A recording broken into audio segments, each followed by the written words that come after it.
and welcome to Frankly Speaking. Today we have a very special guest, Mukti Guru Sri Krishnaji, co-creator of ECOM, World Center for Enlightenment. Namaste and welcome to Frankly Speaking. I want to ask you, your mission at ECOM has always been a better world for everybody, for individual and collective transformation.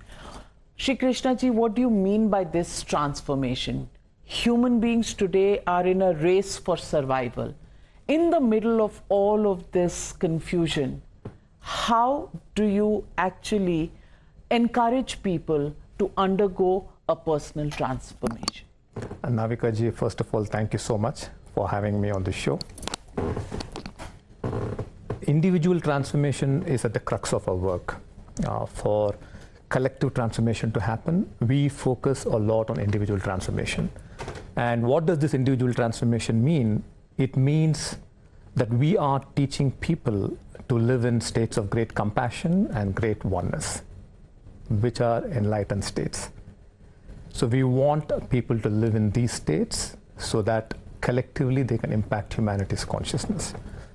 Our vision for the world is to create 81,000 people in this world, which is 0.001% of the population, who can actually learn to live in these great states of compassion and great states of oneness. Now, we as humanity are connected. We are not separate, but we are connected.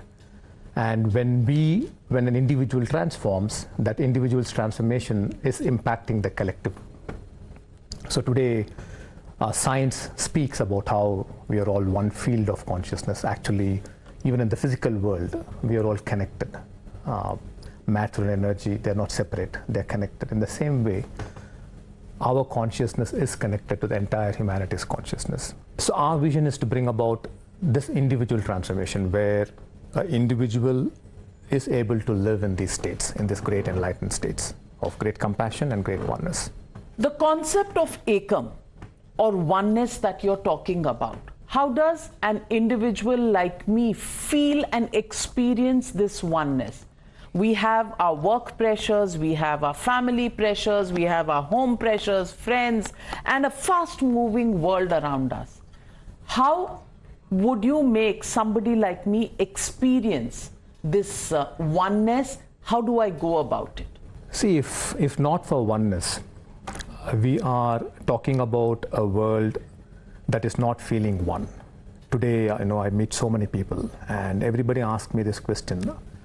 We are not able to feel this connection. We're not able to feel this one, be it within a family, be it within a work culture, be it between nations, So if not for this feeling of oneness, we will actually be experiencing hell if we don't feel one. So if we don't feel one with our family, if we don't feel one with our fellow neighbors, if we don't feel one as nations, then what we are actually experiencing is a lot of separation and a lot of division. Let's talk about family. Now, when you come to families, we clearly see that this seeking for feeling one is very, very strong. But yet, that is not happening in families. In today's families, most of the time, people are feeling separated, people are feeling disconnected, people are feeling hurt, people are feeling that there's no sense of belonging. They're actually not experiencing that one. And the result of that is the children who are part of that family are experiencing a tremendous amount of disconnection, a tremendous amount of pressure, stress and anxiety. And we see their lives as they grow up moving into more problems of disconnection, more problems of not able to feel connected. Loneliness, depression, anxiety, all these are growing. And these are all growing because in the family there is no sense of oneness. If you come to the human body, for example, human body is a great example. Now our human body functions in a state of oneness. All the 30 trillion cells are communicating with each other. The enzymes are communicating with each other. The hormones are communicating with each other. The organs are communicating with each other. As this communication is happening in a state of oneness, you are in good health. When this communication breaks down, let us say that this communication is not proper and it is not in a state of oneness, then what the human body experiences is sickness. So oneness is the nature of the universe. Oneness is the nature of everything that is existing. Everything is in a flow, everything is in a harmony. And when a disturbance happens, problems set in. So oneness as a state is very important for individuals and family members. So in the family, when we talk to individuals, what we find is that an individual is unable to feel connected to the family because of his or her anxiety, his or her stress, and more importantly because the person is a broken mirror. So when we talk to an individual, we find out that, a human being is so many pieces of a broken mirror. And what are these broken mirrors? What is this broken mirror? This broken mirror is different voices. Voice of mother saying that, live according to values. Voice of the father which is saying, go after ambition, become successful no matter what. Voice of the grandparent which is saying, live a simple life, don't be so ambitious. Voice of social media, which is celebrity voice, which is saying, live like them. So there is this constant struggle of trying to be something else from who you are, constant dissatisfaction with what you have, with who you are, and constantly wanting to get somewhere else. Unless and until all these broken mirrors come together and you heal and you feel one within you, there is no way you can be present to anything in life. You cannot be present to the work you are doing, you cannot be present to your family, and as leaders of nations, you cannot be present to the nation itself. So oneness is that state where you are able to heal your hurts, heal your anger, heal your fear, and you're actually able to be present and connected to everyone that you're coming in touch with. So how do you do it? The point is, when we have an active working life, how do we disconnect from all this and begin to do this? How does ACOM help people to do that and get into that form of oneness where we can have different, as we say, different notes of music and make it into a harmonious tune? How do we do that? See, first of all, we should understand that the oneness we're talking about is not an ideal. It's not a world where we are seeing everybody agreeing upon the same ideology or same idea. That's not the oneness we're talking about. The oneness that we are talking about is an inner state. Now, this inner state, you can actually get there by practicing simple meditations. You can actually get there by going through a spiritual journey. We have thousands of people who come to our courses, to our ACOM campus, and they give 2 weeks in a year. That's it for a journey, and they see massive transformation happening in them. Again, it is about healing yourself. It is about bringing these broken mirrors together and making it into one beautiful mirror. That can happen if you have the passion to do it, if you have the conviction that, yes, I need the spiritual journey, I need to heal, and I need to spend this time for myself. If you're clear about it, then the journey can begin. Your work also involves bridging the gap between science and spirituality. I just want to know, how do these two domains intersect to become one entity for you to promulgate? Science and spirituality, for many people, is different, and for many, they're trying to bring it together, that one is not contradictory to the others. How do you propose to do? In fact, science and spirituality are getting close very much today. In fact, I think if you look at history and if you look at the present time, science and spirituality are agreeing on many things and coming together on many things. Now, science, if you look at science and technology has given human beings things to live with. Science and technology has not given human beings what to live for. Okay, so today, if you look at all the youth, youngsters, and everybody, we have got lots of things to live with. We have gadgets, we have watches, we have shoes, we have different kinds of clothing, homes, cars, everything. But the biggest question is, with all this, what am I living for? Now, the purpose. Now, that question can only be answered by a spiritual awakening. Only when you awaken in your inner world can you actually discover what are you living for. Even unfortunately today, human relationships, it's about whom do I want to live with. It's not about what do I want to live for in this relationship. It's about, So science and technology is giving the answer for the external, which is to live with things, but it can never give you an answer for live for. Now, if you looked at science, and science is today clearly telling us that the human brain is capable of living in this amazing enlightened states. And there's a lot of science, a lot of studies that's going on human brains. So fundamentally, our human brain has 5 brain modes. And science is doing these studies. And These 5 brain wave modes are called beta, alpha, theta, delta, and gamma. Now, when your brain is pulsating at a beta wave mode, it is pulsating between 14 to 30 cycles per second. Now, in beta, there is beta and high beta. Now, scientists call this beta brain mode as a monkey brain mode. So, when your brain is pulsating at these cycles, you lack attention, you lack focus, you lack connection, you cannot be present, and you're constantly thinking about something. So you can never be attentive to something, and the memory capacity also is very less.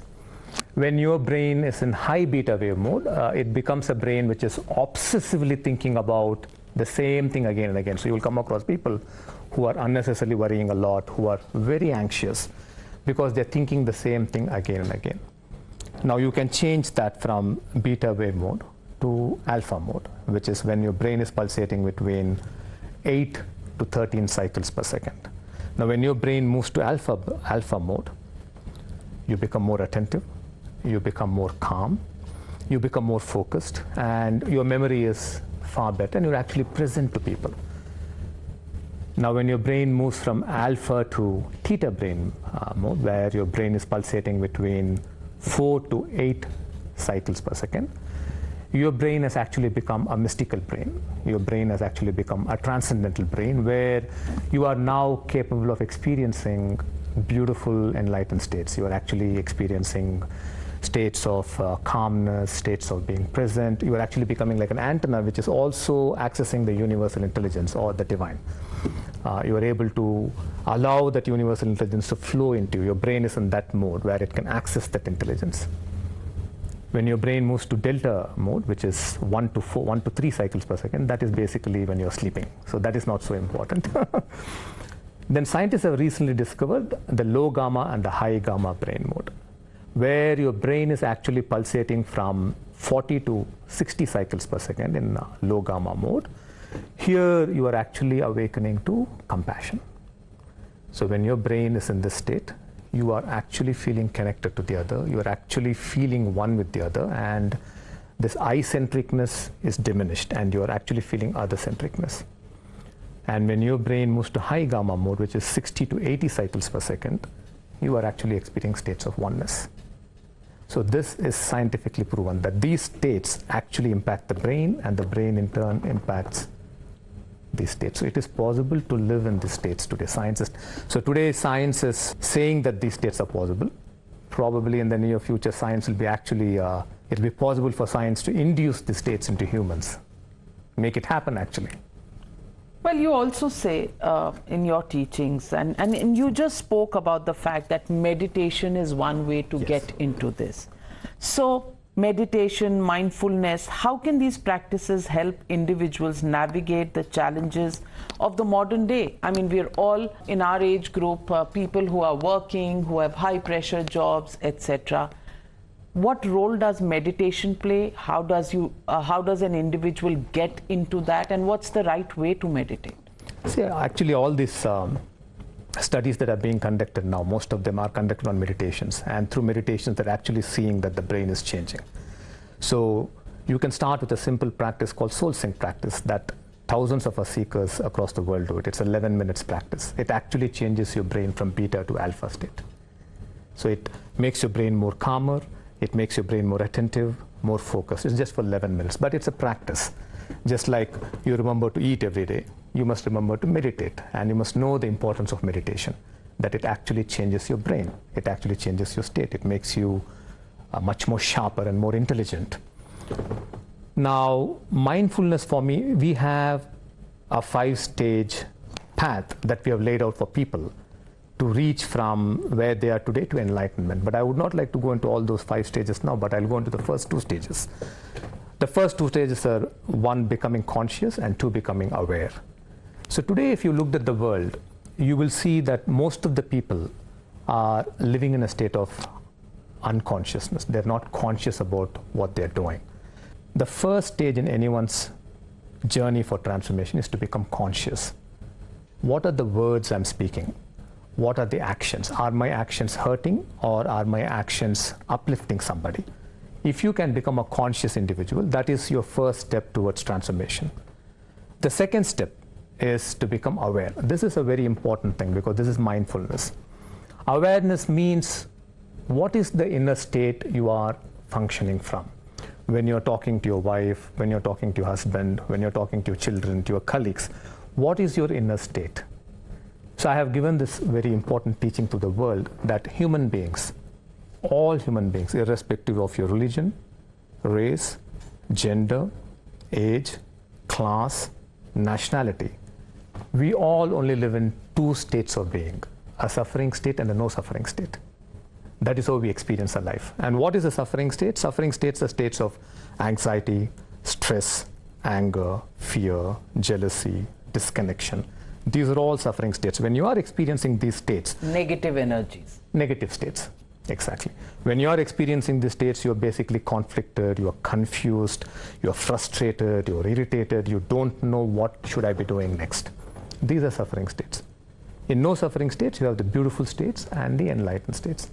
Beautiful states are states of gratitude, calm, peace, love. So when you're hurt, you dissolve your hurt, you move to love. When you're angry, you dissolve your anger, you move to peace. These are beautiful states. And then you have enlightened states, which are oneness and great compassion. Today, human beings are asking, what am I doing? But more important is, what is the state from which what I'm doing? If you can move to a beautiful state and live your life from that state, imagine you are relating to your child from a beautiful state. You are relating to your partner from a beautiful state. You are relating to your colleagues from a beautiful state. World leaders are relating to each other from a beautiful state. Imagine what will be the outcome of it. It will be oneness, right? It will be feeling of one. It will be feeling of appreciation. It will be feeling of respect. It will be a feeling of connection. Without that state, if you are going to, you could have good behavior, like inside you can feel anger, but outside, hello sir, how are you? You can say that. But deep within, you're not in that state. So state is the most powerful thing because that is who you are. You are living there. That is the power. So I tell people that if you want a great life, if you want a fantastic life where everything is meaningful, everything is abundant, then you must learn to live in a beautiful state. Otherwise, whatever you might have in life, you will still not appreciate it. I meet so many youngsters every month. I go around colleges giving talks and meet them. I would say 95% of them have come up to me and said, Krishnaji, we are stressed, we are anxious, we don't know what we are doing with our lives. Where is the world going? What is happening? Can you please help us? Can you please guide us? They are from very renowned, fantastic universities. I think we have to teach our youngsters how to live in this beautiful state. How do I not burn myself out? Why should I live my life with stress? Why should I live my life with anxiety while there is a way to become free of it? While there is a way to learn and live in a beautiful state? I think that importance must come. If that comes, I think then we are building a great future. Let me also ask you, what role does harmony with nature play in this quest for oneness, in this quest for liberating ourselves from the stress and the daily pressures that we live in? See, nature plays a very important role. In fact, our campuses are around beautiful, it's surrounded by mountains and forests. We have like 300,000 square feet of 300,000 acres of forest around our campuses. And when people come there and they land in the campus, they say, I'm feeling a sense of calm, I'm feeling a sense of silence. So the impact is immediately there. But if we want to take it a little bit more deeper, we have to understand that we and nature are one. The ancients have said that annam parabrahma swarupam, which means if you take rice in a spoon and start contemplating on how that rice landed on your spoon and really understand that the whole universe has gone in making that happen. The sun's rays, the light of the moon, the Mother Earth's soil, the air, the water, the farmer's hard work, and at the end of the day, your mother cooking and bringing it onto the table. So it's everybody's effort and nature's effort that's actually gone into making that spoon of rice come to you. If people can even contemplate, let's say, once a day, if not even once a day, even once a week, that this spoon of rice that I'm going to have now, the whole universe has gone into making this, then you will awaken to this terrific understanding of how nature is playing such an important role in your survival. We have a foundation. In fact, we are just not talking about philosophy, but also we put into action. So Loka, my daughter, has started a foundation called Loka Foundation. And I took her, me and Preetaji, my wife, we took her when she was 7 years old to this orphanage called Udavam Karangal in Chennai, because we wanted her to feel and see, feel and meet these children.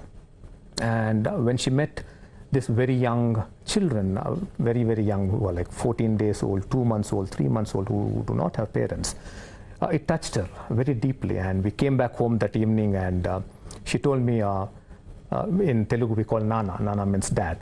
Dad, I want to do something for these kids because they don't have what I have.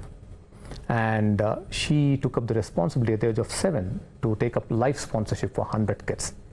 And she fulfilled she fulfilled that in 3 years' time. And from the age of 7 to 10, she used to come to programs and stand on stage and raise funds for this initiative. At the age of 9, I took her to a village next to Ekam. And there she saw children so happy. Everyone came to her, held her hand, played with her, talked to her. And the impact there she had was that these children are so happy that their physical world, which is not really in a great shape, that should not take away their happiness. That should not take away their joy. So I want to do something. So she started Loka Foundation, which is right now building 5 World Village projects. And all these villages are built on the concept of sustainability.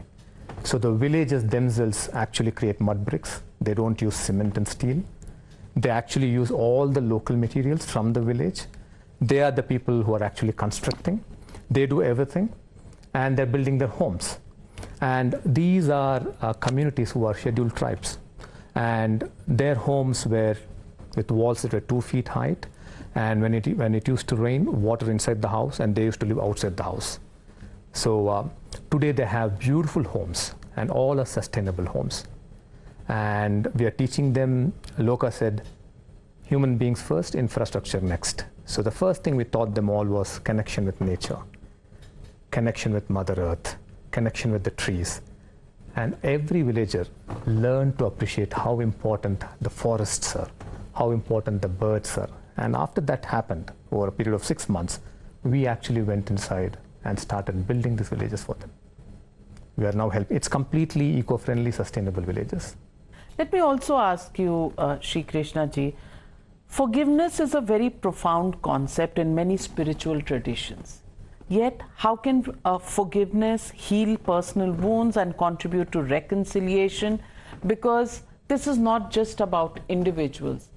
It's also across the society, it's across nations that we need to build this way of life where forgiveness comes in and reconciliation, because standoffs really are the negative state, as you mentioned, that human beings are in. See, there's nothing like forgiveness, okay? Forgiveness is just an ideal, and it doesn't work. If forgiveness is such a great, successful concept, then the whole world must be a better world. So I hurt you, you hurt me, and we each say, okay, we forgive each other and walk off. But it's not happening. We are holding on to our hurts, and we are taking time to teach the other person a lesson. So forgiveness is not happening. What needs to happen is a healing. A healing has to happen. So when a person is hurt, that person must heal from that hurt. Only after healing from that hurt, forgiveness is something that's automatic. I will give you a great example that Shri Preetaji was doing. Shri Preetaji was invited to a very important mission in Colombia, in the country Colombia. You know that Colombia had 60 years of civil war. True. Yes, and a person from Harvard University who's a Colombian came to one of our courses and was deeply moved and deeply touched with the work we are doing. So he put up an event called Peace in Your Eyes. For the first time, he brought the guerrilla warfare people, the paramilitary people, the political leadership, the civil society, and the press, all of them together in a jungle in Colombia where Shri Preetaji was invited. This program was put for Shri Preetaji for 2 days, where all of them had to see into each other's eyes. They were not looking into each other's eyes, and actually forgive. So Shri Pritaji led them through a beautiful journey of healing. A healing happened. And at the end of the event, everybody could look into each other's eyes, talk, and hug each other for the first time. It was so heavily guarded that Pritaji was telling me that when she was going to the restroom, there was an armed man with a gun walking, guarding her. That is how armed it was. 1 month later, one guerrilla leader was interviewed in a local channel, and he said, I was once again invited to take up arms, and I was told, let's hurt back. And I told my people I can't do it after I've attended peace in your eyes. I am healed. My hurt is over. I don't have that hurt anymore. I'm a healed human being. I cannot touch arms again. I cannot kill or hurt somebody again. I will not do it. So that is the power of healing. That is the power of transformation. When you really find freedom from it, not manage it or not escape from it, you are a changed person. Very well said, very profound. You've dedicated your life to spiritual teachings, humanitarian work. What do you think you would want to leave in this world as your legacy? See, if you look at today's youth, it's very sad. I meet them and most of them are tremendously disconnected, lost, stressed out, anxious about the future. Now, when you start talking to them, you realize that all this has happened because it starts off in the family. There is a lot of stress, anxiety, and disconnection in the family. And because of that, the youth today are feeling so disconnected and stressed out. Shri Pritaji and I, we would like to work with the youth of this country. We are going to work with them so that the next generation does not have this kind of stress or anxiety or suffering states. We have, everyone is focused on how much of property shall I leave behind for my child, or what kind of position or power, what should I leave behind physically for my child. But the most important thing that you need to leave behind for your next generation is a state. It's a beautiful state. It's a state of great compassion and oneness. Amazing how stressed we stay as a nation, as a world, as individuals. How many things, how many desires, how many pulls and pushes we have in our minds.